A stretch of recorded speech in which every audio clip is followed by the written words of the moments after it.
If you've ever had to choose between protecting your peace and protecting someone you once called family, then you already know how this story begins. Not with shouting, not with drama, but with a quiet line crossed one too many times. For nearly a year, I tried to balance two versions of myself, the one who wanted to keep the peace and the one who knew the truth was unraveling behind closed doors. I let small things slide, late payments, shifting stories, promises that wilted the moment they were spoken. I told myself it was temporary, that compassion could stretch just a little further. But compassion, when stretched past its shape, becomes something else entirely, a tether pulled so thin it starts to cut. This house, my house, became the quiet stage for a conflict I never intended to be part of. A misunderstanding that grew into a pattern that hardened into entitlement. And entitlement, once fed, rarely shrinks. It expands until one day you wake up realizing you're living in a life you didn't consent to. The truth is, endings are rarely loud. They gather slowly, in paperwork and postponed conversations, in the steady tightening of boundaries you once believed you didn't need. This story isn't about revenge. It's about reclamation, of space, of clarity, of the quiet dignity you get back when you stop negotiating with chaos. And if you've ever been pushed to the point where choosing yourself felt like betrayal, then stay, because what happens next is the moment I finally chose differently, calmly, deliberately, and without apology.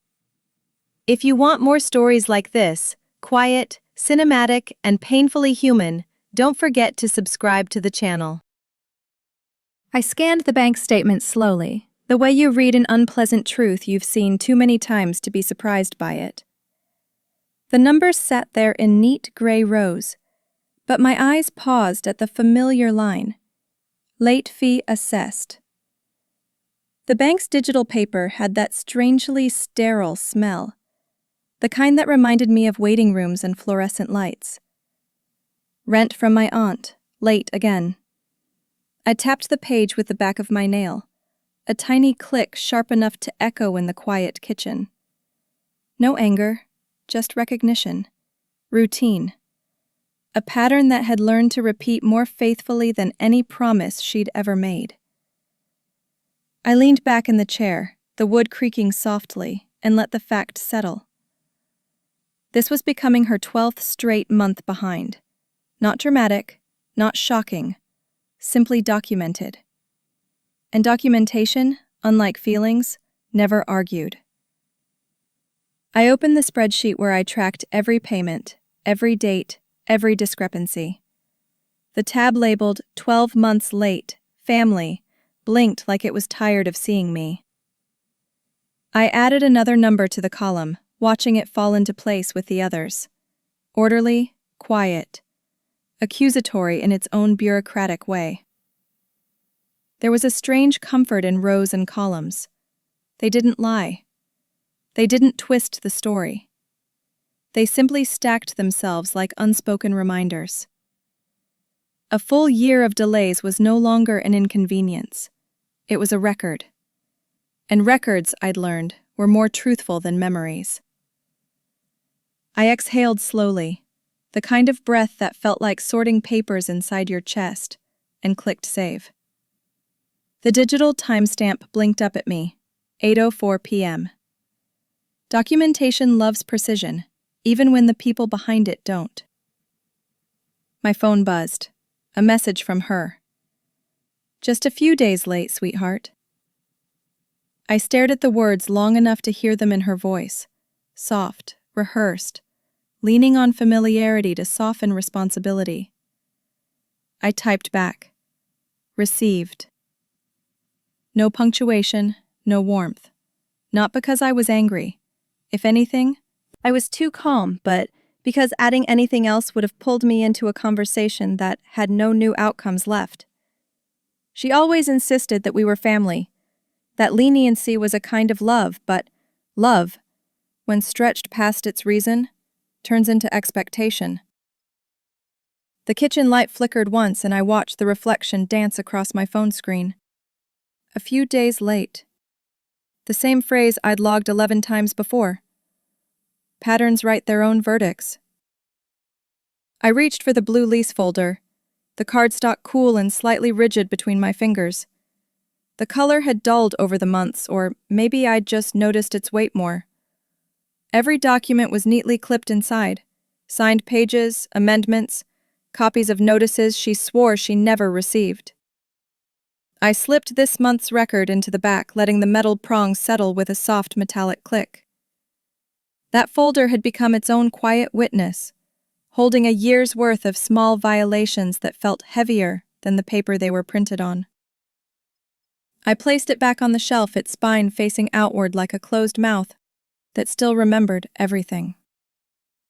Motif introduced, circle begun. On the counter, I folded the rent reminder letter, formal, beige, impersonal, and slid it into an envelope. I placed it beside the cluster of house keys I rarely used anymore. The contrast made me pause. Keys represent trust. Envelopes represent boundaries. I smoothed the flap with my thumb, feeling the faint grain of the paper. Patience has a texture. Mine had started to fray. I stood there for a moment, letting the evening hum around me. The refrigerator cycling on, a distant car door shutting, the faint tap of branches against the window. The reminder sat still, waiting. Waiting always felt like the real labor in these situations. I set the keys down beside the envelope and held my hand still, as if freezing the moment might keep the next one from happening. I took a screenshot of the message she sent the night before, the one where she promised it was just a few days late.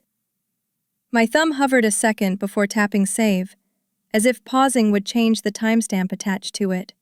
It didn't. 8:12 p.m. appeared in small gray type beneath the image, exact and irrefutable.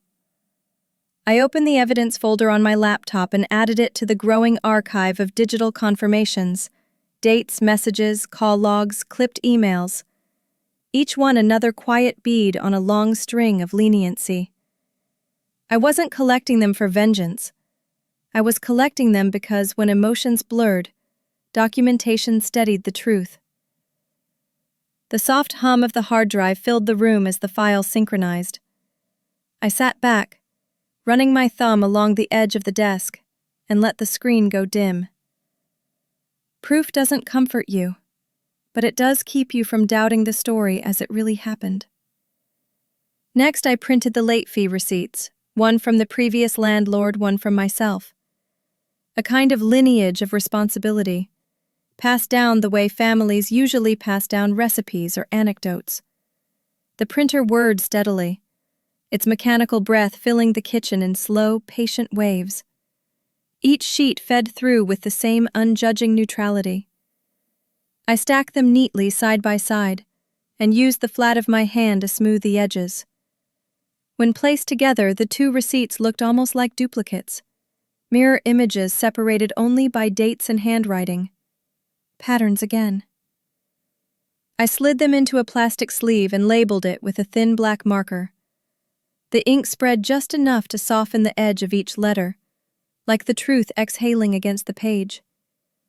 When I closed the binder, the weight felt more substantial than it had the day before. Evidence has a way of growing, even when the events behind it don't change. I opened my personal notebook, the one I never showed anyone, and turned to the page marked with a thin paper tab. At the top, I had written a quiet phrase that now felt sharper than ever. Family leniency log. I added a new bullet, noting the late payment, the explanation, the tone of her message. The pen moved with a steadiness I didn't entirely feel. A kindness, I wrote once in the margin, should not become a leash. I didn't remember writing it, but it stared back at me like an old truth I'd been too polite to say out loud. I closed the notebook gently. It wasn't anger that guided the ink. It was clarity, the kind that arrives slowly, on the heels of repetition. The kitchen clock ticked in the background, unconcerned, unsympathetic, steady. Time always testifies, even when people don't. I added another tally mark to the quarterly record, a simple vertical line beside 4 others. 5 times late this quarter alone. No emotion in the strokes, just arithmetic. I leaned back and looked at the pattern the marks created. An uneven fence. One I'd been patching with patience for far too long. Habit is a verdict, long before anyone names it. I typed the entry into the digital log, pairing physical marks with electronic ones, ensuring nothing lived in only one place. Systems protect you when sentiment tries to interfere. I pressed save and listened to the soft click of the keyboard, the sound crisp enough to feel like a boundary being drawn. Then I closed the laptop halfway, letting it rest like a book you intend to finish once you've caught your breath. The printer started again as I prepared the additional documentation, its rhythmic pull of paper grounding me in the present. There was something oddly soothing about the mechanical repetition. No pleading voices, no softened excuses, just the whine of gears and the warm slip of a new page dropping to the tray. I gathered the printouts and aligned their edges with the precision of someone who needed order to stay steady. I punched holes in the stack and clipped it into the binder. The binder resisted for a moment before snapping shut, a tiny sound that vibrated through my fingertips. In a world full of blurred emotions, the reliability of office supplies felt almost merciful. I set the binder down and smoothed my palms across its cover. Paperwork doesn't need promises. It requires only completion. When I finished, I locked the digital folder with a simple passcode, numbers I could enter even in the dark. Then I scrolled to the final line of the log and typed the words that marked the turning point. Next step, formal notice. I let the cursor blink at the end of the sentence, its steady pulse matching my own heartbeat. Quiet, deliberate, inevitable. I called the HOA office on a quiet mid-morning, when the house felt still enough for facts to settle clearly.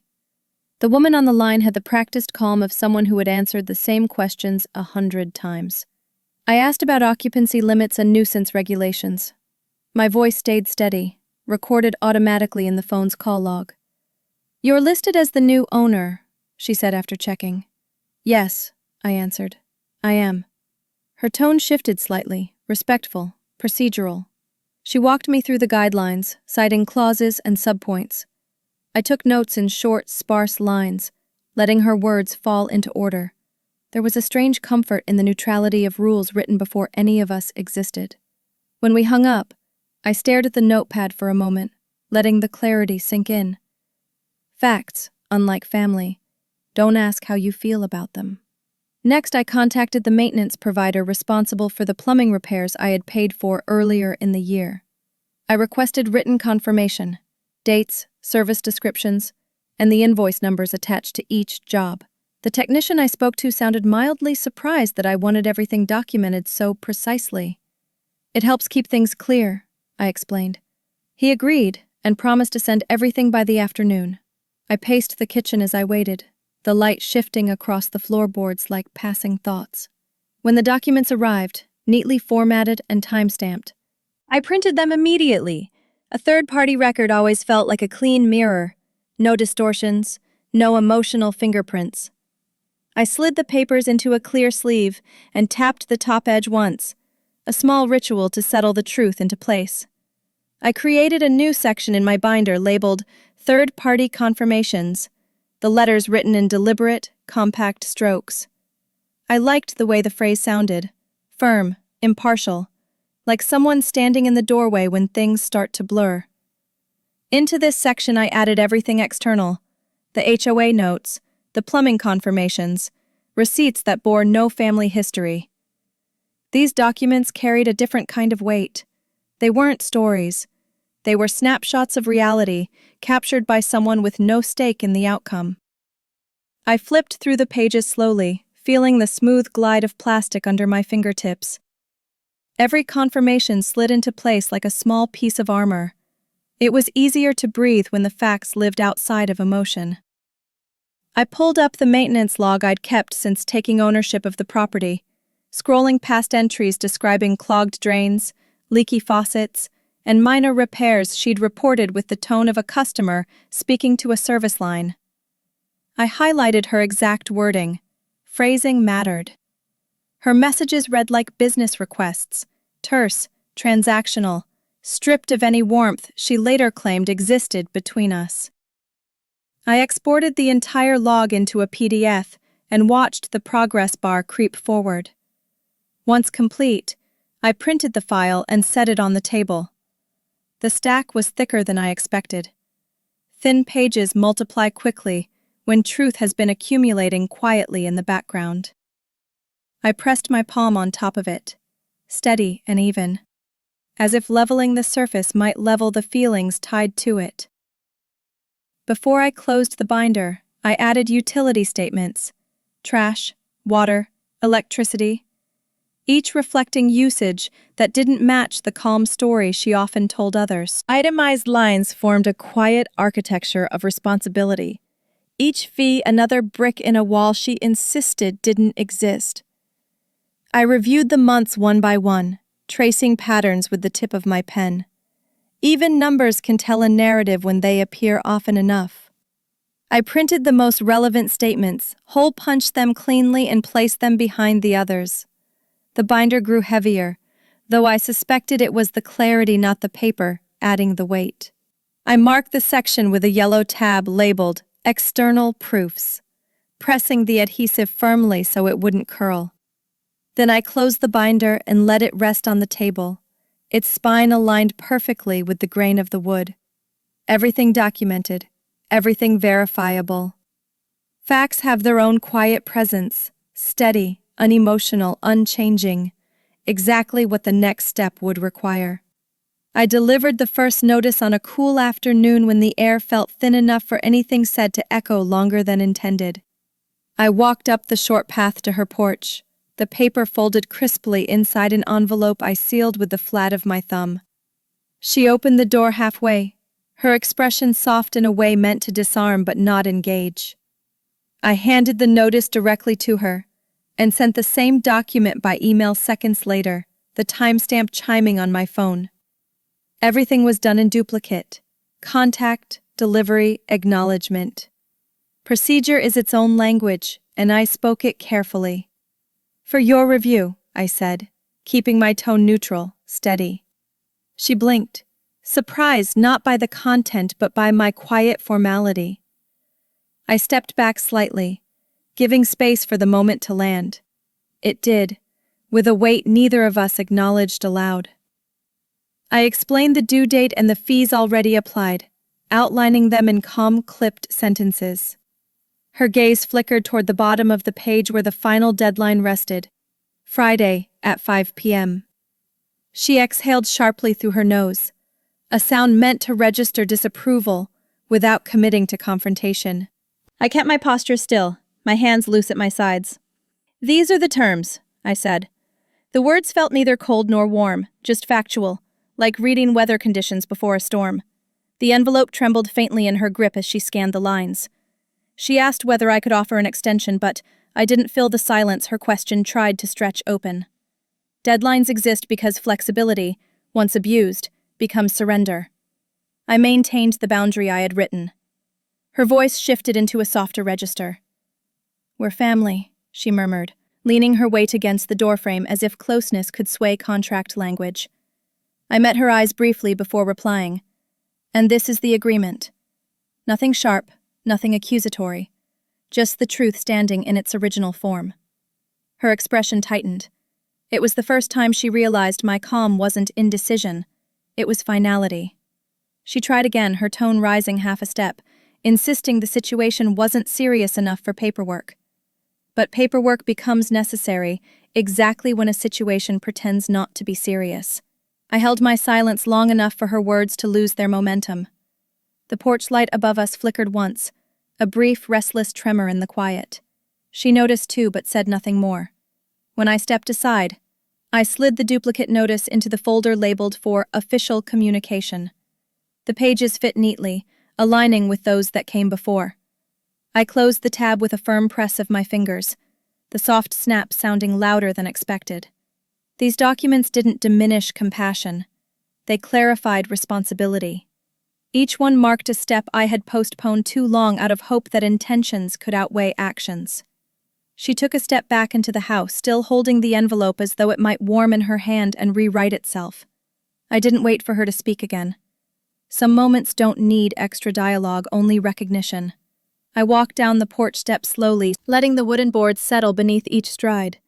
The muted gold of the porch light brushed across the envelope still in her hand, catching its edge in a narrow stripe before shifting away.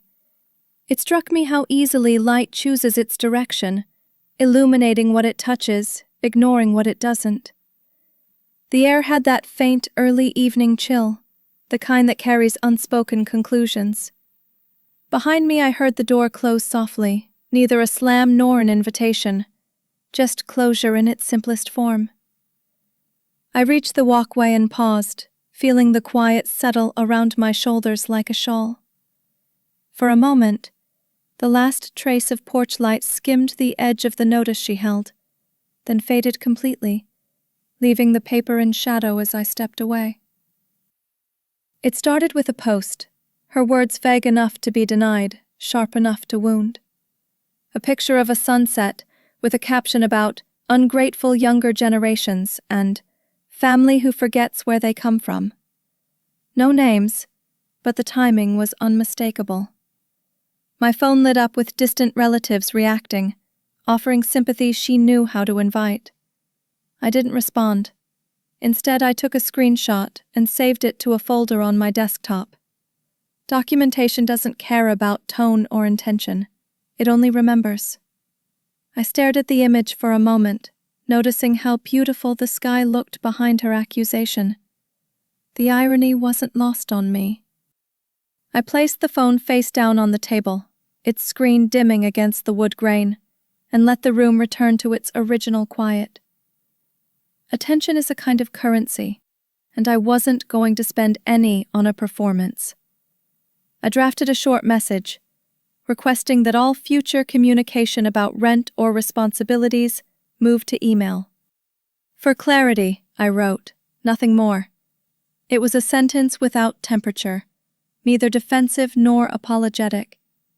When I hit send, a soft whoosh traveled through the speakers, sounding almost ceremonial. She replied with a string of dots, as if punctuation alone could express her displeasure. I let the silence carry my answer. Email kept things clean, traceable, unaltered by the emotional currents she preferred to swim in. I opened my inbox and created a new filter with her name, allowing anything she sent to flow directly into an organized thread. Order, once built, doesn't argue with chaos. It simply keeps it outside the door. I leaned back in my chair and breathed in deeply, letting the structure settle like a frame around a painting. Later, I sent her an excerpt from the agreement, just the clause about late payments and fees, nothing embellished. The words stood on their own, firm and precise. She responded with a single accusation, that I was hiding behind paperwork. I didn't respond to that either. Paperwork isn't a shield, it's a record. And records hold up better than sentiment when people begin rewriting history. I watched the email thread grow by another entry, and saved a PDF copy of the exchange. Each message was a small tile in a mosaic she thought no one else would ever see. I didn't want pity, explanations, or drama. I only wanted accuracy. The cursor blinked at the end of the thread like a metronome, keeping time with decisions already made. Family group chats filled with subtle jabs, cryptic messages about loyalty, humility, remembering one's elders. I stayed silent. The older relatives responded with heart emojis and gentle admonishments, never asking for details, never considering context. I didn't blame them. People tend to favor the narrative that feels familiar, not necessarily the one that's true. I muted the chat, letting the conversation scroll on without me. Silence isn't weakness. Sometimes it's simply refusing to argue in a room that prefers echoes to facts. I felt a kind of stillness settle inside my chest. Not peace exactly, but something sturdier. The kind of quiet someone reaches after realizing that clarity doesn't require an audience. I let the group's chatter fade into the background, thin as distant traffic. With my phone face down again, I took a long breath and pressed my fingertips against the cool edge of the table. The house hummed with small grounding noises, the refrigerator clicking on, a soft tapping from the heating vents, the muted shift of the front door as a breeze passed. I focused on the rhythm of my own breathing, letting each inhale anchor me back into my body. I didn't need to win sympathy or correct misunderstandings. The truth wasn't a debate to be held in comments or threads. It was something I had already organized, labeled, logged. I stood up, stretched my shoulders, and let the tension spill out slowly like sand from a tilted glass. Calm isn't passive, it's chosen. Before closing my laptop, I sent her a document outlining expected behavior for all parties involved. Respectful communication, no public defamation, no harassment. A simple policy, written without emotion, meant to keep both of us grounded in what mattered: boundaries. I hit send and watched the screen brighten for a moment before dimming again. Then I closed the lid, letting it click shut like the end of a chapter I hadn't planned to write. The transfer arrived on a Wednesday morning, an amount that covered only part of what was owed. The notification chimed on my phone, a small, polite sound that contrasted with the history behind it. Moments later, her message followed. "I'll send the rest next week." I read the words slowly before setting the phone down on the counter. I responded with a simple acknowledgement, then added, "Please provide written confirmation of the payment plan." My tone stayed measured, stripped of frustration. Partial payments have a way of pretending to be progress when they're simply postponements. I stood by the window, watching the early light lay itself across the kitchen floor, pale and thin. It reminded me that clarity often arrives in quiet portions, too. Never enough to satisfy, always enough to guide. I drafted a formal acknowledgement for the partial amount, making it clear the late violation remained unchanged. The language was concise, neither punitive nor forgiving, just accurate. I attached it to an email and typed her name slowly, letting each letter settle into place. Then I outlined the remaining balance, the due date, and the condition that no further leniency would retroactively alter the record. Money paid in fragments doesn't rewrite the timeline. It simply documents the attempt. I saved a copy of the acknowledgement in the appropriate folder, the cursor blinking at the end like a closing breath. When I finally hit send, the house felt very still, as though waiting to see whether this small formality would land gently or not at all.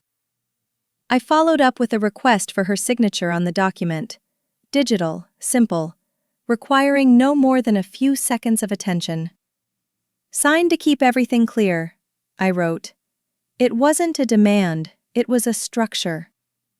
She responded with a thumbs-up emoji, which was not a signature, so I resent the form with a short note.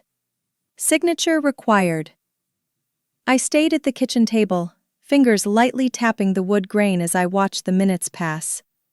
When the signed file finally came through, it arrived without comment, almost as if handed under a closed door. I downloaded it and felt a small, unspoken shift inside me. Not satisfaction, just alignment. One more page in place. Across the room, the folder with the lease documents caught a faint line of morning light, its blue edge visible even from where I sat. The color flashed briefly, as if reminding me of its presence, of everything it already held. I walked over, slid the newly signed acknowledgement into the back section, and closed it again. The folder rested quietly on the shelf, neither accusing nor comforting. It simply waited. I brushed a fingertip along its spine before stepping away, the gesture as automatic as straightening a picture frame on a crooked wall. Some objects become part of the room's gravity long before you realize how often you look toward them. I set a reminder on my phone for 48 hours, labeling it with the exact phrasing of her promise. The alarm tone I selected was soft, a muted chime I wouldn't dread hearing. Deadlines are easier to navigate when they're not dressed in urgency. Clarity doesn't need to shout. I placed the phone beside the sink and ran cold water over my hands, letting the sensation pull me back into the present. She had made a commitment, I had documented it. The next steps would unfold according to whichever truth arrived first, her payment or her silence. Before leaving the kitchen, I opened my notebook and added a thin line beside the note marked, "If late again, escalate." No judgment in the mark, just readiness. Then I closed the cover gently, feeling its quiet firmness settle beneath my palm. I assembled the final demand packet in the late afternoon, when the sunlight stretched long and thin across the table. Each document, late notices, screenshots, receipts, formed a silent chain of events that no longer needed interpretation. I arranged them in chronological order and placed the cover letter on top. The printer clicked with steady certainty as it pushed out the last page, the scent of warm paper rising faintly in the air. I scanned everything into a digital file, naming it with the date and time, then pressed send. The email left my outbox with a quiet whoosh, the sound almost gentle, considering the weight of what it carried. When the confirmation of delivery appeared, I felt no triumph, only alignment. Facts had been gathered.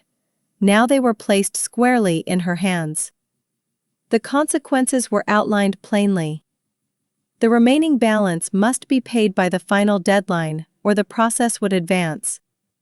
I wrote the sentences with a steady hand, careful to avoid any hint of accusation.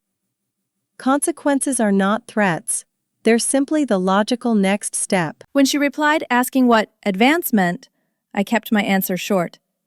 Procedures will continue. I watched the small dots appear as she typed, then vanish, then appear again. Finally, nothing. Silence joined the room like an additional presence, settling into the corners and the space beneath the chair. I closed my laptop gently, the hinge clicking with quiet resolve. An hour later she called. The ring cut sharply through the house, loud in the kind of way that demanded attention but didn't earn it. I answered. Her tone wavered between disbelief and accusation. "You're threatening me," she said. I waited a breath before responding. "I'm informing you." The distinction hung in the pause that followed.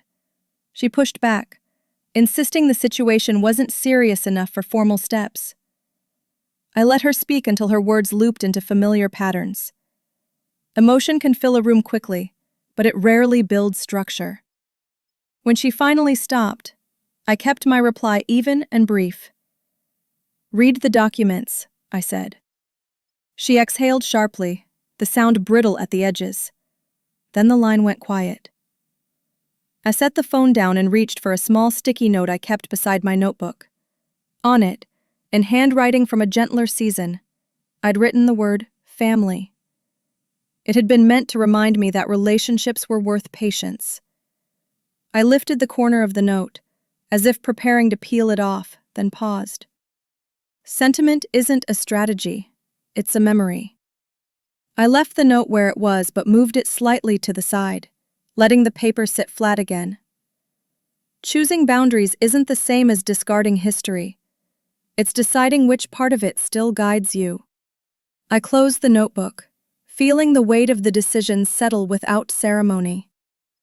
A framed photograph sat in the drawer beside me, my aunt holding me when I was small, both of us smiling at something just beyond the camera's reach. I took it out, letting the cool glass rest against my palm. The tenderness in the image was real, but so was the pattern that came after. I placed the photo on the table for a moment, letting the past breathe in the same room as the present. Then I slid it back into the drawer, neither burying it nor displaying it. Not everything kind needs to be kept close. Some things just need to be acknowledged, then returned to where they belong. I closed the drawer and let the quiet settle again. The final demand had been sent. The next step, whatever shape it took, would follow the boundaries already set.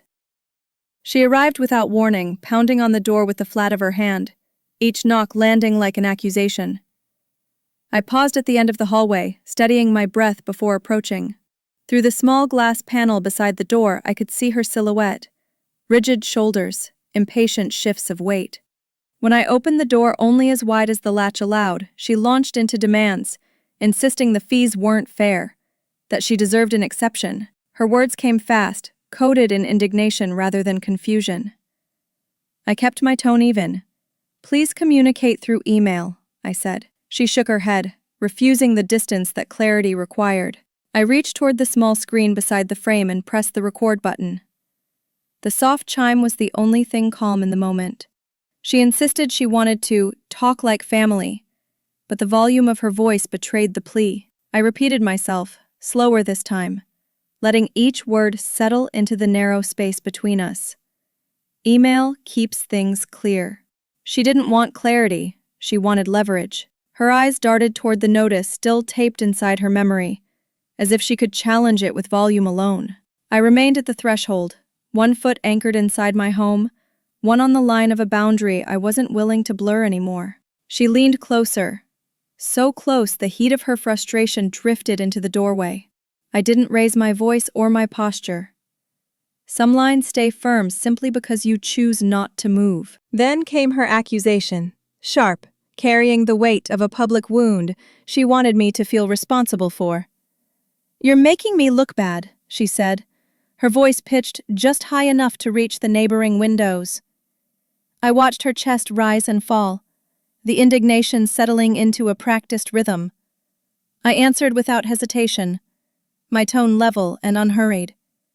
"Your actions are doing that." The words didn't need force, they carried their own weight. She blinked, taken aback not by the content, but by how little heat accompanied it. Behind her a car drove past slowly, its tires whispering against the pavement. Even the street seemed to hold its breath for a moment, as if waiting to see which direction the conversation would tilt. I placed the keyring on the entry table behind me, not as a threat, but as a reminder to myself to stay grounded.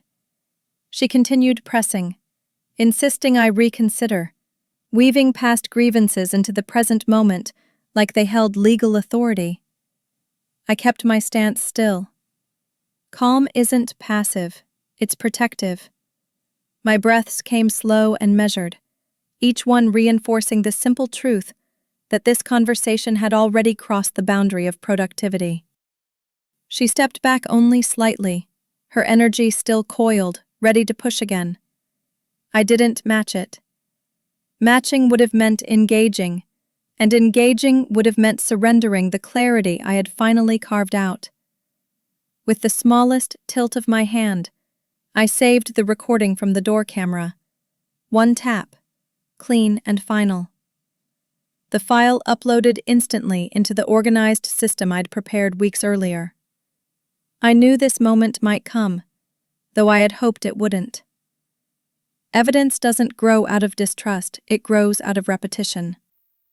She kept talking, but her words began to blur into a single tone, a rising and falling line of frustration with no new content. I let her finish, unmoved by the rhythm of her complaints. The truth doesn't need volume, it only needs consistency. As she turned to leave, the doorbell chimed, a long, drawn-out ring that echoed through the hallway before fading into a thin, hollow quiet. I opened my social notifications the next morning and found that her vague posts had sprouted new interpretations from people who knew only fragments of the story. Comments layered themselves like dust, light, numerous, and irritating in the way small things can be when they gather unchecked. I turned off the ability for others to tag me, then muted every thread where my name had drifted into the conversation. Screenshots of the most pointed remarks went into a folder I'd labeled days earlier, each image captured with a calm detachment that didn't match the accusations. When the last alert disappeared, a soft quiet settled over the room. Blocking out the noise didn't erase the situation. It simply cleared the air enough for me to breathe in facts instead of speculation. Silence, in the right places, feels like opening a window.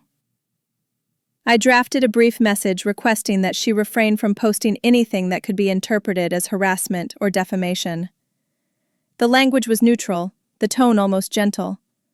I sent it by email, attaching a reference to the clause in our agreement that required respectful communication. She didn't reply, but the absence of argument was its own kind of acknowledgement. I reread the message once before filing it into the communication log. Nothing about it felt confrontational. It was just a reminder of boundaries she'd chosen to test. These reminders weren't emotional, they were checkpoints. And checkpoints keep both parties from drifting into chaos disguised as dialogue. I stepped outside to speak with the neighbor who shared the side fence. She had witnessed some of the louder moments at the doorway, though I hadn't asked her to. When I approached, she offered a small nod, as if confirming she already knew why I'd walked over. I kept my explanation brief, factual, and free of family history. She listened without interrupting, her expression steady. "If anyone asks," she said, "I'll tell them exactly what I saw." I thanked her, grateful not for the support, but for the neutrality. Witnesses aren't allies, they're anchors.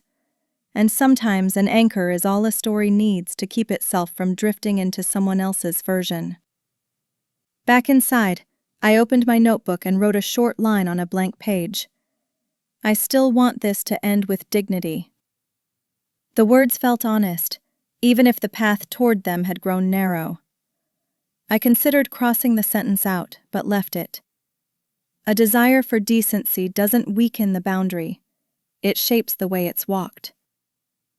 I sat with the thought for a few breaths, letting the quiet of the house soften the edges of the day. There was still a way through this that didn't require cruelty or spectacle. It only required steadiness, mine. I sent her one more email, this one entirely logistical. The date and hour I was available to receive the remaining balance. "Please confirm," I wrote. Nothing else. The message wasn't a plea or a warning. It was a final window she could step through without further escalation. Then I waited. I left my phone on the counter, screen down, choosing not to watch for the response that never arrived. In the stillness, I could hear the soft groan of the house settling, the hum of a distant lawnmower, the quiet pulse of my own restraint. Waiting isn't passive, it's purposeful. By evening, her silence had formed its own answer.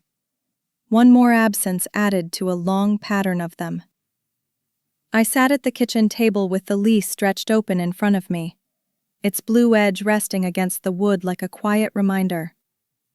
I reread the section on use and purpose, tracing each line with my eyes, letting the formal language settle into meaning. The text, clinical and unembellished, outlined the boundaries she had blurred for months. The distinction between residential and non-residential use was more than a definition. It was a rail the entire process would now follow. I leaned closer, reading the clauses again, noticing how the phrasing left little room for interpretation. It struck me how rules rarely shout. They simply wait to be applied. Outside, a breeze pushed faint shadows across the window pane, as if urging me toward the inevitable clarity I had delayed long enough. I cross-referenced her payment habits with her earlier repair requests, each one written with the tone of someone running a service relationship rather than a home. The pattern aligned too neatly to ignore. Her urgent maintenance messages read like task orders, each time-stamped, each framed in a way that didn't match the agreement she insisted she had lived under. I printed the messages, spreading them across the table until they formed an unbroken timeline. The evidence didn't need my interpretation. It interpreted itself. I placed my fingers on the edge of one page, feeling the slight ridge where the paper met the air. There's a particular stillness that comes when truth stops negotiating and starts instructing. I exhaled slowly, absorbing the shift. When she called that evening, she sounded impatient, insisting again that her lease was just a normal rental. I listened without interrupting, letting her words pour out in a rush of defensive certainty. When she paused for breath, I read directly from the agreement. "Let's review the definitions," I said softly. Her response was a sharp inhale, followed by a long silence. She didn't like hearing the contract in its actual language. She preferred the version she had invented, the one shaped by convenience. I didn't argue. I didn't correct her tone. I simply recited what was written, clean, precise, uninterested in anyone's comfort. She accused me of twisting things, but I kept my voice steady. "These are the terms you signed." The sentence sat between us like a closed door. Later, I picked up the folder again. Its blue spine felt heavier than usual, as though it had absorbed every unresolved moment of the past year. I carried it to the table and opened it carefully, letting the pages settle into place. The weight wasn't emotional, it was structural. Every form, every email printout, every receipt had built toward this point, layering into a foundation I could now stand on without hesitation. I slid the new documents into their sections and closed the cover slowly, pressing it flat with the palm of my hand. For the first time, the folder didn't feel like a burden. It felt like clarity bound in cardstock. I set it aside gently, as if acknowledging a chapter shifting into its next shape. I sat in the dimming kitchen, the soft hum of the refrigerator the only sound. I whispered a single sentence aloud, not to dramatize anything, but because hearing it anchored the reality of it. I never thought I'd have to use the law with someone who used to spoon food onto my plate. The words left a faint ache behind, a dryness in the throat that wasn't quite sadness, but close to it. I closed my eyes briefly, allowing the complexity of the moment to pass through without hardening me. Setting boundaries with someone who once cared for you is its own kind of grief, quiet and uncelebrated. But clarity demands its due, even when the cost surprises you. That night I drafted the termination document, short, exact, stripped of anything unnecessary. It sat on my screen like a line drawn in permanent ink. I opened a new spreadsheet and began mapping the notice periods side by side. Commercial versus residential, obligations versus privileges, timelines versus assumptions. The differences weren't subtle. They were structural. Side-by-side columns revealed gaps she had ignored for months. Not out of malice, but out of convenience. I typed each requirement carefully, letting the contrast settle visually on the screen. Rows formed, building a quiet architecture of rules that had been present all along, waiting to be acknowledged.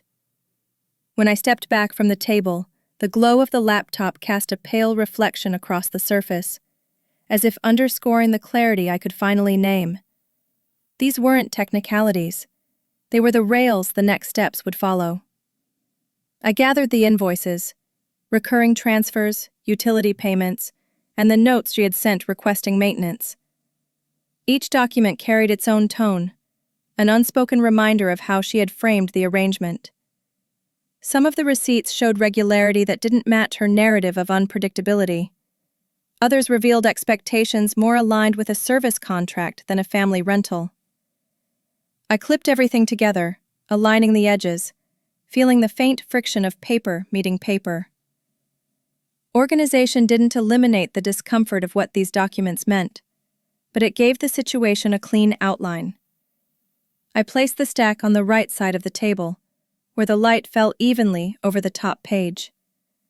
I scanned the repair requests she'd sent over the months, each written with brisk urgency and phrased like task orders. She had used terms common in commercial settings: work order, turnaround time, service schedule. Language that placed her in the role of a client rather than a tenant. I highlighted these patterns, not to judge them, but to understand the shape of the situation. When I finished, I compiled the pages into a single file and printed it. The stack emerged warm from the printer, ink still settling into the fibers.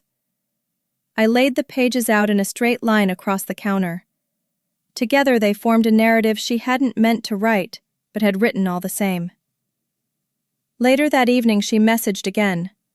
"You're twisting the rules," she wrote. The accusation sat on the screen, loud, even in its brevity. I kept my reply short, 10 words, no more. "I'm following the rules as they are written." There was nothing left to interpret. The documents spoke for themselves. Her response came in fragmented sentences, a mixture of disbelief and wounded pride. I read each one without absorbing the sentiment behind it. When people feel cornered by facts, they often look for a softer narrative. I didn't offer one. I simply closed the thread and filed the exchange into the record. I drew a small diagram showing how notices had been delivered, hand-delivered, emailed, time-stamped. Each path lined up cleanly, forming a clear trail from intention to action. I used a thin pin, drawing deliberate lines from one step to the next. It looked almost like a transit map, each stop representing a point where clarity had been offered and either accepted or ignored. I placed the diagram into a folder marked for procedural records and felt a quiet steadiness settle in my chest. Structure has a way of calming the parts of the mind that want to waver. This wasn't about pressure. It was about precision. When everything was assembled, I set a reminder on my calendar for the official delivery. The time was fixed, the documents prepared, the path forward undeniable. On the morning I delivered the formal termination, the air felt unusually still, calm in the way a room gets right before someone speaks the truth plainly. I walked to her porch with the envelope held against my palm, its edges sharp with decision. She opened the door slowly, her expression shifting the moment she saw the document.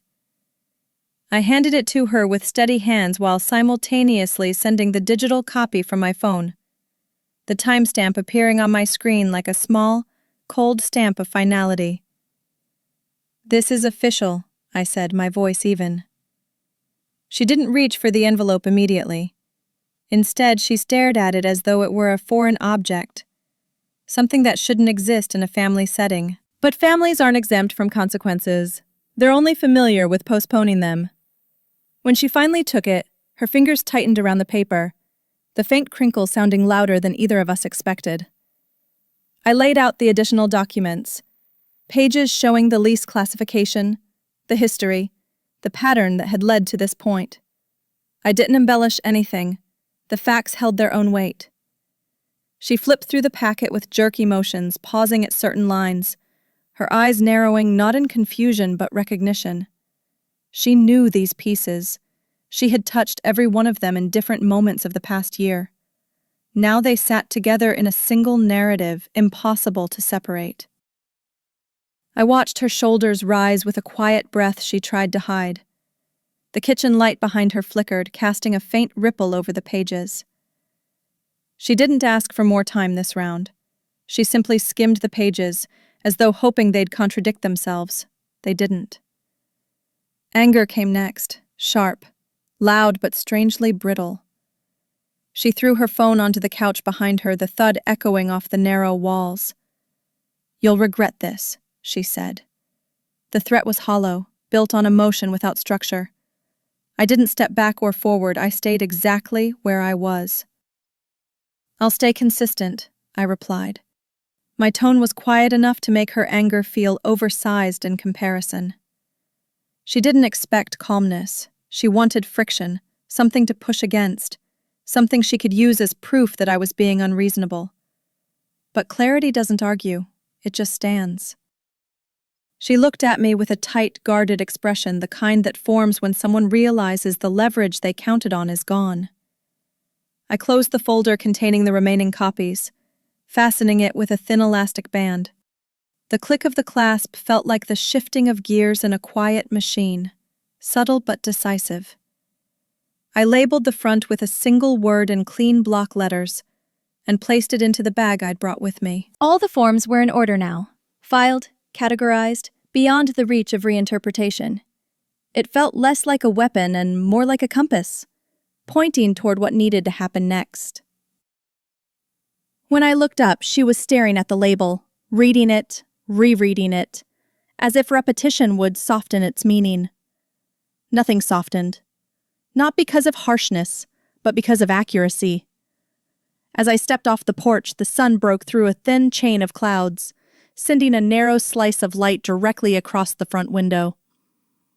Inside, the blinds caught the beam and cast a pale stripe across the table, dividing it neatly in half.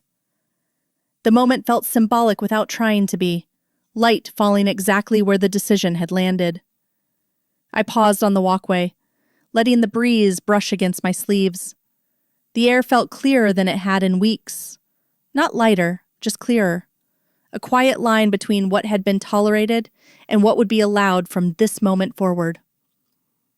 When I turned back for a final glance, the folder lay open on her table, its blue edge visible through the gap in the blinds, resting in the exact center of an otherwise empty surface.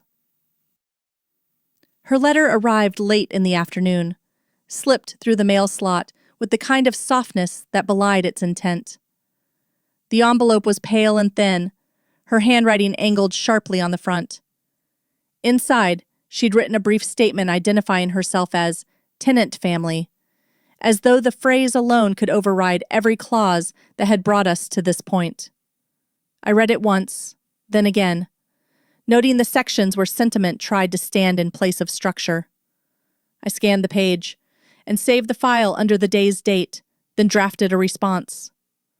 My tone was measured, drawing directly from the agreement, without adding commentary. Instead of pushing back, I placed the contract beside her words, letting the contrast speak quietly. Paper holds truth differently when placed next to other paper. It sharpens, clarifies, and refuses to soften itself. I typed the subject line carefully. Reply, without prejudice. A phrase that kept the possibility of future discussions open while protecting the boundaries I'd already established. In the body of the email, I thanked her for her letter and acknowledged receipt. Then I addressed each point she raised, not in argument, but in alignment with the lease. The facts sat in their own clean lines, unadorned. I wasn't trying to win anything. I was trying to maintain a conversation that stayed anchored to what actually existed on paper. Once finished, I read the response aloud to myself, checking that the tone remained steady, neutral. Satisfied, I sent it, the soft whoosh carrying both firmness and restraint in equal measure.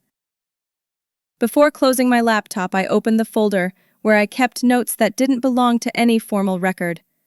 Personal reflections, reminders, quiet truths I needed to acknowledge for myself. I added a new section titled Considerations, a small space to honor the history we shared without letting it dictate the outcome. I wrote a short line. Gratitude for care does not replace accountability. The sentence landed with a gentle clarity, not bitter, not resigned, just true. I allowed myself a full breath before closing the file. Family bonds can coexist with boundaries, but only if both sides recognize their different shapes. I wasn't erasing the past. I was simply not letting it override the present. I drafted a final paragraph in my reply, offering her a path to step away quietly. Surrender of possession within 48 hours. No additional fees if the condition of the property matched the initial walkthrough. The offer was fair, perhaps more than fair. But fairness isn't a concession, it's an anchor. I wanted to give her a way out that preserved dignity on both sides. I explained the terms calmly, without pressure or persuasion. The choice belonged to her. All I could do was open the door and keep the frame steady. When I reread the paragraph, it felt like the only humane version of the ending still available. Her silence stretched across the next day without pause. No email, no message, no acknowledgement of the offer. The absence didn't sting. It simply confirmed what I already knew. Avoiding a decision had become her preferred way of making one. I watched the hours settle into the evening, the light shifting across the living room floor in long, deliberate lines. I didn't refresh my inbox. I didn't check my phone. I let the quiet stand on its own, knowing that not all responses come in the form of words. Sometimes they come in the shape of inertia. By nightfall, I had prepared the remaining documents for the next step, placing them in a neat stack on the table. The path forward no longer depended on her reply. I arrived at the clerk's window just after it opened, the building still carrying that faint morning coolness that settles in government offices. The clerk behind the glass greeted me with the neutral politeness of someone who has processed the same forms so many times, the rhythm has become muscle memory. I slid the packet across the counter, explaining that I needed confirmation of proper service. She inspected each page, her eyes moving steadily from one line to the next. No surprise, no judgment, just procedure doing what procedure was designed to do. "You'll need proof of delivery," she said. I handed over the receipts and the digital timestamp. She nodded, stamped the forms and returned them to me. The sound of the stamp was soft but final, like a gavel made of felt. I stepped aside to reorganize the papers, feeling the calm that comes from a process acknowledged by someone who doesn't know the story behind it and doesn't need to. Back home, I laid the documents on the dining table and began refining the diagram that mapped every step of service. I traced each line with a fine pen, making sure the path from notice to delivery remained unmistakably clear, cross-checking the dates and times. I added arrows where they were missing and rewrote a few labels so they matched the terminology on the clerk's forms. The diagram grew more precise, each adjustment tightening the structure. When I finished, I sat back and studied it, an orderly reflection of weeks spent navigating a situation that had grown too tangled to handle informally. The layout looked almost clinical, but not cold. It was the kind of clarity that doesn't elevate emotion, it contains it. I called the third-party witness service next, confirming the availability for the handover date. The representative on the line spoke in a calm, clipped cadence, asking the necessary questions: address, time, nature of the appointment. I answered each one cleanly, relieved that none required personal history or explanation. A witness removes the need to justify anything. Their presence alone steadies the room. I received the confirmation email minutes later and printed it, the page emerging warm and slightly curled. I placed it on top of the stack labeled for the day of possession. The process was becoming a sequence now, not an argument. Steps that simply followed the one before. To prepare for the handover, I printed a blank condition report and set it on a clipboard. The pages were stark, with empty lines waiting to be filled. Walls, floors, fixtures, appliances. Spaces meant for facts, nothing more. I imagined walking through the house on that day, noting details with the same calm I had forced myself to maintain throughout this entire situation. The report wasn't punitive, it was protective. I flipped through the pages once, making sure everything was in order before sliding the report into a folder by the door. The house felt unusually quiet, the kind of silence that gathers right before a shift takes place. I called the locksmith next, setting an appointment for immediately after the handover. The technician asked a simple question: "After the tenant leaves?" And I answered with a single word: "Yes." He gave a time window and confirmed the service. The conversation took less than a minute, but it felt like a hinge in the process clicking into place. After hanging up, I wrote the appointment time on a sticky note and placed it beside the rest of the documents.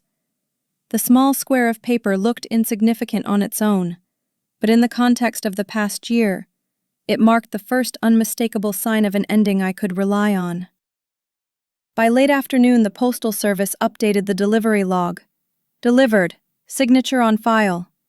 I printed the confirmation and added it to the top of the stack. Everything required had been completed.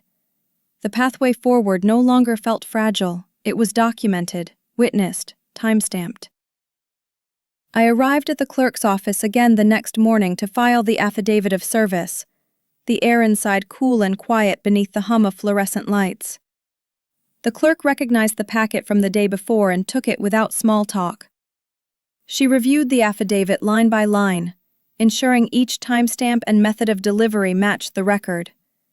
When she reached the final page, she pressed the stamp onto the ink pad and brought it down with a measured force.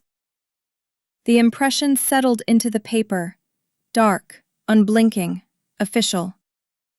I felt a subtle shift inside, not triumph, not relief, just a settling of weight from one side of a balance to the other.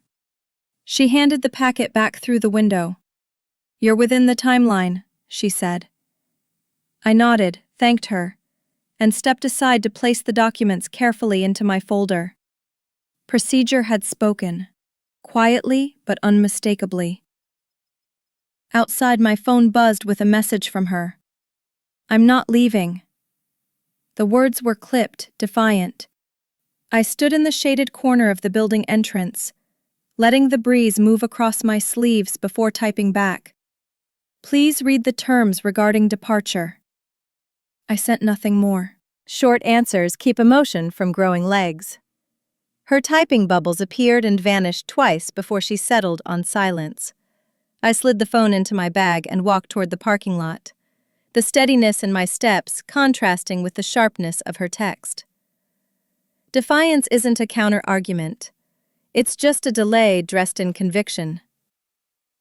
When I got home, I prepared the envelope labeled "Keys Return 48 Hours." It was simple. Clean paper, clear instructions, no embellishment. I placed it on the counter and added a checklist of items she needed to leave behind in the house. Remotes, mailbox keys, parking permits. Each line was written in straightforward language, neither softening nor hardening anything. I placed a second copy inside the larger folder for my own record. This wasn't about pressure. It was about clarity. I sealed the envelope slowly, pressing along the flap with the flat of my thumb, making sure it stayed closed even if emotions didn't. While returning the folder to the cabinet, the blue edge caught a sliver of afternoon light. For a moment, the color reflected back like a signal, subtle but unmistakable. I pulled the folder out, the cardboard warm against my hands, and slid the newest documents inside. It fit neatly among the others, forming another layer in the quiet architecture of evidence. I paused with my palm resting on the cover, letting the familiarity of its shape settle my breathing. That folder had become more than storage. It had become a measure of everything I had chosen to handle without anger. I placed it back carefully, aligning it with the others, as though straightening a frame on a wall. Standing in the kitchen, I wrote a single thought in my private notebook. Kindness does not require endurance without end. The sentence landed softly, but carried the firmness of a door clicking shut. I hadn't written it for her or even for the record. I wrote it for the part of me that needed permission to move forward without guilt. The page looked clean, almost bare, with just that one line. I closed the notebook lightly, not wanting the sound to break the calm that had finally settled in the room. It felt like an inner boundary drawing itself in ink. I sent the final reminder email, attaching the 48-hour notice and marking the message as time-sensitive. Then I started the countdown timer on my phone, watching the numbers blink into motion. Once the digits began to fall, I set the device down gently and let the quiet of the house take over. I sent the formal offer that morning, Return the keys within 48 hours. Leave the house in its original condition, and I would waive any new penalties. The email was brief, written in a tone so even, it almost felt like silence on a page. I wanted her to have a clean exit. No conflicts, no added weight, no public friction. Just a door she could walk through with dignity, if she chose to. After sending it, I stood by the kitchen window, watching the slow drift of clouds as if they were measuring the same 48 hours in their own quiet way. The offer wasn't a gesture of softness. It was a final boundary wrapped in clarity. It gave both of us the chance to end something without tearing it open further. I attached the condition checklist to the message, photos of every room, angles taken with deliberate neutrality, cabinets, baseboards, walls, appliances, flooring. Each image held the stillness of factual observation. I added short notes beneath them, not instructions, just reminders. As originally delivered. No additional repairs needed if unchanged. Before sending, I zoomed in on each picture to ensure there was nothing subjective in the framing. Documentation protects everyone, even when only one side values it. After hitting send, I printed the checklist and placed it on the counter. The kitchen light caught the surface of the photos, giving them a faint reflective sheen. Facts can be quiet, but they're rarely fragile. Her response arrived an hour later. I need one more week. The words were simple, but behind them lived months of stretched promises and postponed responsibility. I read the message twice, letting the request settle without rushing to answer. Then I typed, "The offer is as stated," and sent it without further elaboration. My heart tightened for a moment, a small reflex born from years of trying to keep peace in rooms that didn't return it. But it loosened just as quickly. Boundaries aren't rigid walls. They're measured lines drawn after too many blurred versions. I placed the phone face down and didn't wait for her to try again. I set a cardboard box near the kitchen window, the space where I usually placed letters that needed to be delivered or picked up. It wasn't symbolic, it was practical. A neutral place where the keys could be left without confrontation. I cleared the area around it, wiping the counter and adjusting the small ceramic bowl beside it. The house felt different, still expectant, but not tense. The box cast a square shadow along the sill as the afternoon light shifted. I stood there for a moment, listening to the faint ticking of the wall clock. Quiet preparations have their own gravity. Next, I pulled out the condition report I'd prepared and filled in the initial fields. Date, time, witness confirmation. The pen moved smoothly across the page, leaving thin, clean strokes behind. I checked the ink level and slipped an extra pen into the folder, a small precaution against anything that might interrupt the process. My hand stayed steady. Calm doesn't come from hoping for the best. It comes from preparing for what's likely. When I placed the folder by the door, it lay flat against the mat, ready to be picked up without hesitation on the day it would be needed. I messaged the witness service to reconfirm the appointment, receiving a reply within minutes. "We'll be there." A simple promise, clean and reliable. I saved the message, closed my phone, and let the house settle into the quiet rhythm of waiting. I scheduled the lock change for the hour immediately following the handover. The locksmith confirmed the appointment in a brief message that felt almost ceremonial in its simplicity. "Will arrive right after possession is transferred." I stared at the screen for a moment, absorbing the finality tucked inside those words. It wasn't harsh, just factual, like a door gently closing. I added the time to my calendar and set 2 reminders, one subtle and one unmistakable. As I placed the phone on the counter, I felt the quiet shift of something long delayed aligning itself. The house stood still around me, its walls holding the soft echo of a boundary finally taking shape. Preparation wasn't about bracing for conflict. It was about clearing the path for closure. I contacted the inspection service next, confirming an in-person condition report immediately after the keys were returned. The representative spoke with the calm efficiency of someone trained to witness without absorbing. "We document only what is observable," he said. That was precisely what I needed. Eyes unclouded by sentiment, observations free of history. After we finalized the details, I printed the confirmation and added it to the growing stack on the dining table. The papers lay flat, forming a quiet architecture of inevitability. Outside, a soft drizzle had begun, the kind that coats windows without fully announcing itself. The muted tapping against the glass created a rhythm that steadied my thoughts. Precision thrives in environments stripped of noise. I sent her the final reminder with the date, hour, and the presence of a third-party witness. 9 a.m. Thursday, I wrote, letting the clarity of the time stand on its own. The message contained no pressure, just information. She replied minutes later with a clipped statement. "I'll bring someone too," driven as if introducing additional people could reshape the process into something unpredictable. I typed back, "Please ensure all interactions remain within appropriate boundaries," and left it at that. I refused to be drawn into a debate. Consistency was my only stance now, and consistency doesn't negotiate. I turned the phone face down and listened to the house breathe around me. Later in the afternoon, another message arrived from her. "I might call someone about this." The implication was vague, hanging in the air like an unfinished sentence.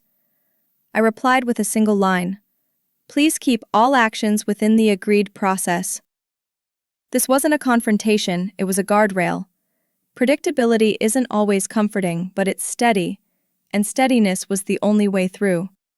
I didn't wait for her to respond. I closed the messaging app and stepped away from the counter. Emotional surprises can rattle a day. Procedural ones rarely do. I returned to the living room, where the soft patter of rain against the window had deepened into a gentle rhythm. Standing by the doorway, I watched the rain beat across the porch railing, small droplets gathering before slipping quietly down the wood. The air smelled clean, washed of the heaviness that had lingered over the past weeks. I rested my hand briefly on the doorframe, grounding myself in the cool texture of the paint. My pulse was steady, no faster than the rain's quiet taps. Preparation isn't dramatic, it's deliberate. The moment reminded me that endings don't always come with spectacle. Sometimes they arrive on soft feet, in weather that asks for nothing except acknowledgement. I stayed there until my breath synced with the quiet rhythm outside. Before turning in for the night, I placed the family photographs into a small box and slid it onto the top shelf of the closet. Not hidden, not discarded, just put aside for later, when the emotional landscape had different contours. When I walked into the house that morning, the first thing I saw was the key resting on the kitchen table. It lay beside a small photograph, one I hadn't seen in years, of her holding me when I was too young to remember the moment myself. The image had curled slightly at the edges, as if time had been tugging at it quietly. For a brief second, the sight softened something in my chest, but the softness didn't erase the weight of what had led us here. The room felt hollow in a way that wasn't sad, only honest. I stepped closer, listening to the faint echo of my own movements in the empty space. The key glinted under the morning light, not with ceremony, but with finality. I paused before touching it, acknowledging the complexity of what the gesture represented. The witness stood a respectful distance away, clipboard ready, watching the exchange with neutral attentiveness. I snapped a photo of the key where it lay, then picked it up and placed it into a clear zip bag labeled for possession. My signature went onto the condition report next, the pen gliding smoothly across the page. The witness added theirs, the sound of their pen scratching faintly against the paper.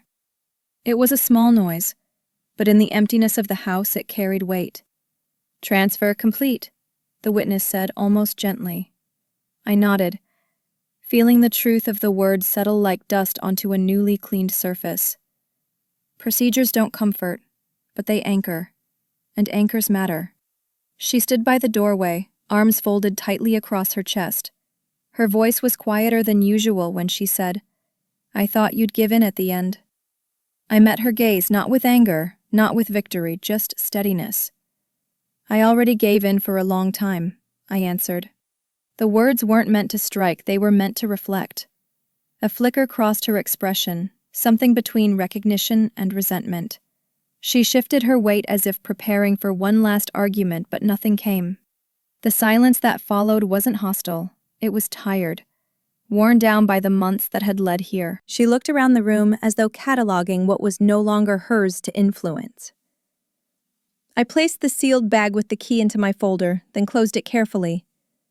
The zipper slid shut with a smooth sound, final, without being dramatic. The metal of the key had left a faint chill on my fingertips that lingered longer than I expected. The witness confirmed the time, adding it to the report, and handed me a copy.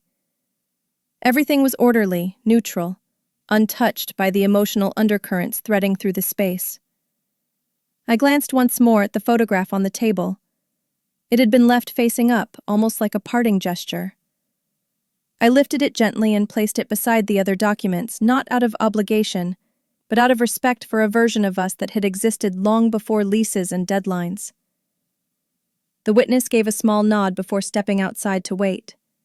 I walked to the nearest window and pushed it open, letting in a rush of colder air. The curtain swayed lightly, as if relieved to breathe. Space opens differently when tension leaves it. The air carried a faint scent of damp grass, the promise of a shift, rather than the echo of loss. I let my hand rest on the sill for a moment, grounding myself in the simplicity of the gesture. The house felt lighter, not empty, just unburdened. Endings don't have to be dramatic to be real. Sometimes they're just the room taking its first full breath after too many held ones. When I stepped outside to join the witness, the door closed behind me with a quiet click, neither lingering nor abrupt. It sounded like something settling into its rightful place. Back home, I cleared the dining table and began assembling the final accounting statement.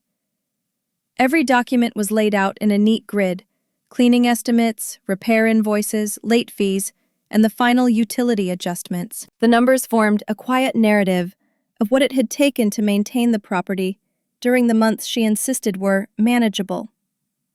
I listed each charge with a precision that felt less like calculation and more like translation, turning months of strain into lines of clarity. The columns added up cleanly, no surprises, no rounding that could be mistaken for generosity or spite. When I finished the draft, I read it twice, making sure the totals matched the evidence. The printer hummed, releasing the statement onto the tray in a warm, curled sheet. I let it cool before placing it on the table. Accuracy has a way of steadying a room. She wrote almost immediately after receiving the statement, "I expect my full deposit back." The message appeared on my screen with a kind of unshaken confidence, as though the past year existed only in the version she remembered. I typed slowly, choosing words that carried no irritation. "Deductions have been applied according to Section 8. That was the entire reply. No elaboration, no defensiveness. Her next message arrived seconds later, a frustrated paragraph that didn't reference the agreement, only her sense of fairness. I didn't respond. Facts don't expand under pressure. I saved the conversation as a PDF and closed the thread. The house was quiet except for the faint ticking of the wall clock, marking time she couldn't negotiate with. I attached the before and after photos to the email: scuff marks near the doorframe, the dented baseboard, the hairline scratch along the stair rail. Small things, but enough to require repair. I didn't add commentary. The images spoke with a cleaner voice than I ever could. Each photo lined up next to its original condition counterpart like paired truths. I inserted them into a single document and compressed the file, the computer processing the request with a soft whir. When I hit send, the motion felt simple, almost gentle. The thread now held every fact needed, arranged in a way that left little room for reinterpretation. Evidence doesn't argue, it just waits to be read. The remainder, what she owed after deductions, was a modest sum, nothing inflated or punitive. I wrote the due date beneath it in plain text. Net 7. The phrase sat small and unadorned at the bottom of the message. I reread it once before sending, making sure it carried no tone except clarity. The house felt still, the kind of stillness that arrives only after the hardest part has already happened. I closed my laptop and rested my hands on the table for a moment, letting the weight of the months behind me settle into something that felt less like burden and more like conclusion. Accountability, once written, doesn't require emphasis. When everything was arranged, I opened the monthly ledger and entered the final line for her tenancy. The cursor blinked for a moment before the entry locked into place. I clicked Close Month, and the system responded with a small, satisfying note. Almost a click. Almost a sigh. I leaned back in my chair, letting the sensation of completion move through me. Not relief, not triumph. Just a quiet acknowledgement that something had ended the way it needed to. I folded the physical receipts and placed them into a labeled envelope, smoothing the flap before sealing it. Paper, unlike memory, stays contained once you close it. The last step was copying the entire folder, photos, statements, logs, onto an external drive. The progress bar moved steadily, inching forward with the patience of a process that knows it is final. When it finished, I ejected the drive and placed it gently into the drawer where other resolved matters rested. Then I closed the drawer with a soft push and let the silence return to its full shape. I stood in the kitchen and lifted the family photograph from the shelf, the one that had sat there through every stage of this process, untouched yet always present. The frame felt lighter than I expected, as if it had been carrying its own kind of fatigue. I studied the image for a moment before removing it from its place. The person I had been in that picture, the child leaning into her, trusting without question, deserved something steadier than the cycle that had unfolded over the past year. I wrapped the frame in soft paper and set it inside a small box on the counter. Memories can stay. What had to change was the access. I moved the empty space on the shelf a fraction of an inch wider, letting it breathe. I drafted the private letter next, the one I hadn't planned to write but finally understood was necessary. It was short, free of emotion, free of critique. I am ending all financial support, I wrote, letting the ink settle into the page without hesitation. I added one more line. Clear boundaries will prevent further harm, for both of us. The words were not punishment, they were a release. I folded the letter neatly and slipped it into an envelope, sealing it with a slow press of my thumb. As I held it for a moment, I realized the decision wasn't about consequence. It was about self-respect. The kind that grows quietly over months of small realizations. If the line was crossed again, the next step would be no contact. The thought wasn't dramatic, just honest. I wrote a short note to myself and placed it in my private journal. If repeated violation occurs, disengage completely. The handwriting looked steadier than I felt.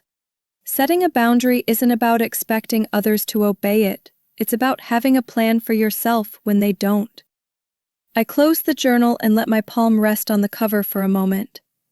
There was no anger in the gesture, only clarity. Every relationship carries the risk of erosion. The difference lies in how early you build the shoreline. I walked outside and placed the envelope into the metal mailbox by the walkway. The drop was soft, almost inaudible. Just a whisper of paper meeting metal. The crisp sound marked the moment more clearly than any conversation could have.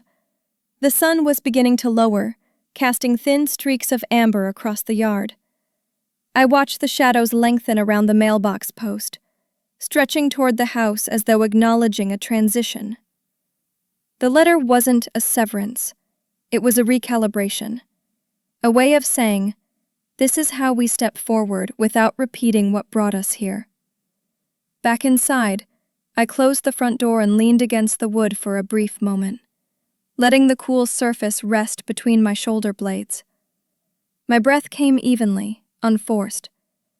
For the first time in months, my heartbeat felt synchronized with the quiet around me.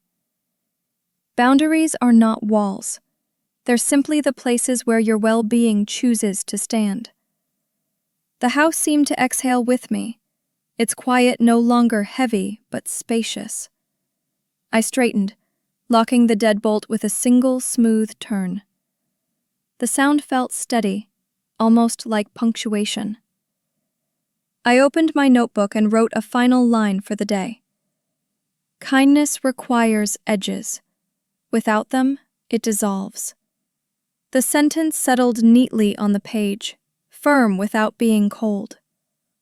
The locksmith returned 2 days later to install the new smart lock, his tools clicking lightly against the doorframe.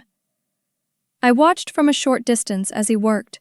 Precise movements, measured adjustments, no wasted gestures. When he finished, he showed me how to view the access log, a simple interface that recorded each entry and exit with an exact timestamp.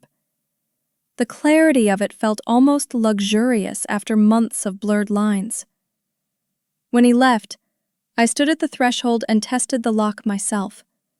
The mechanism responded with a soft, confident whir, sealing the door with a firmness that matched my own.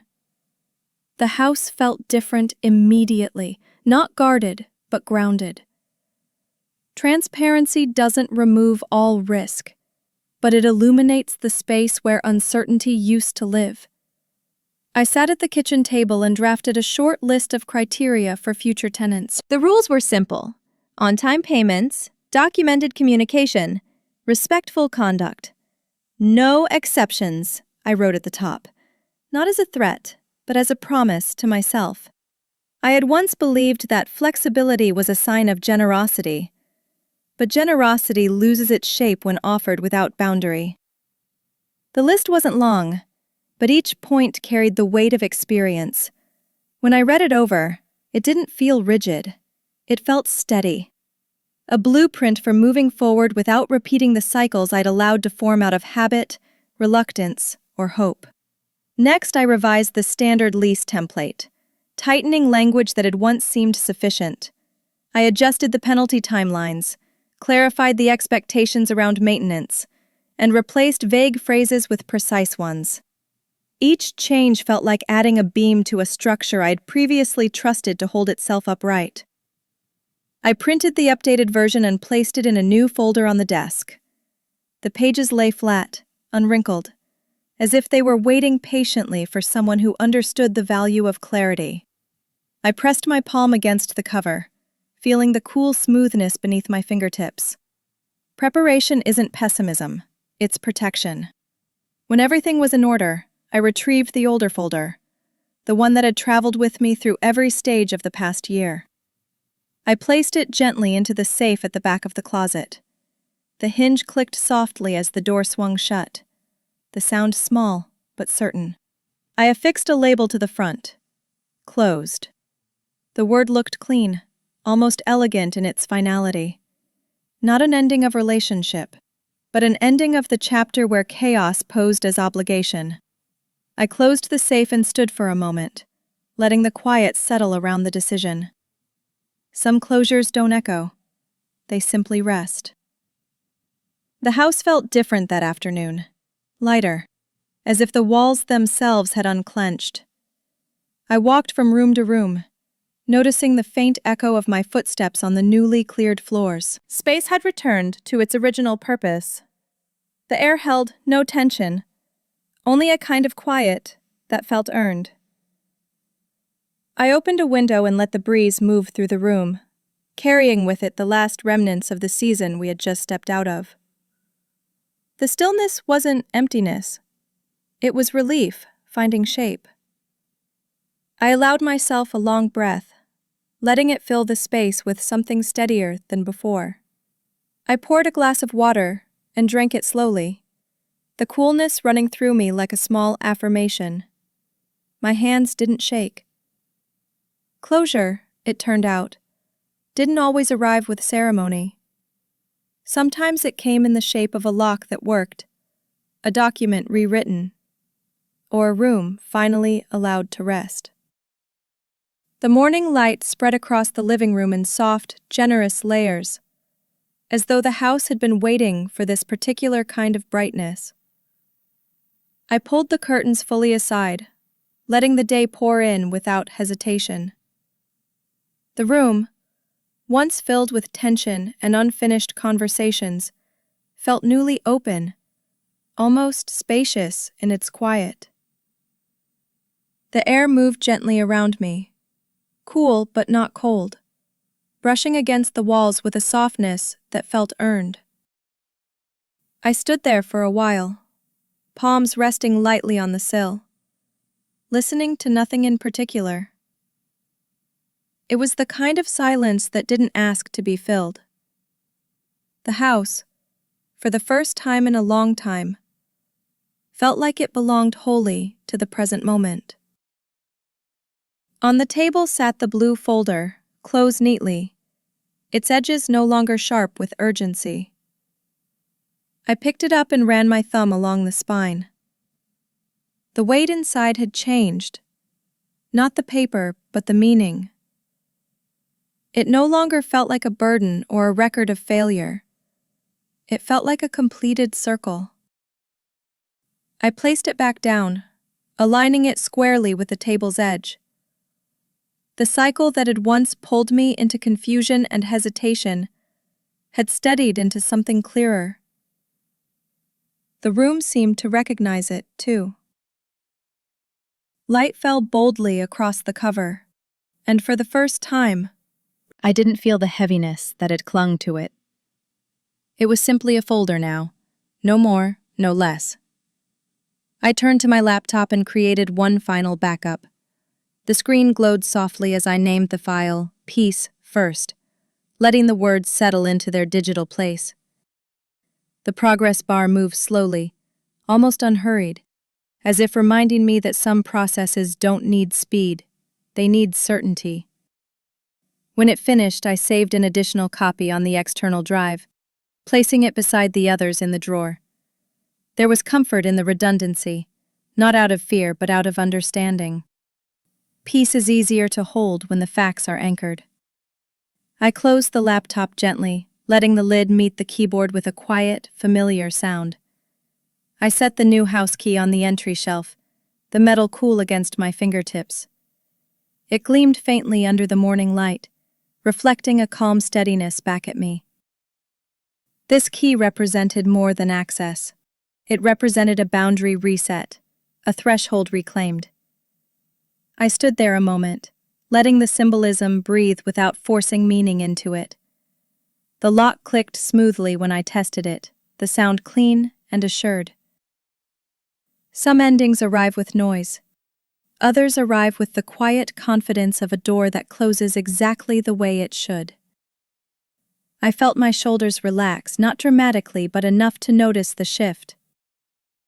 As I walked back toward the living room, the blinds lifted slightly with the breeze, casting soft, shifting lines across the floor.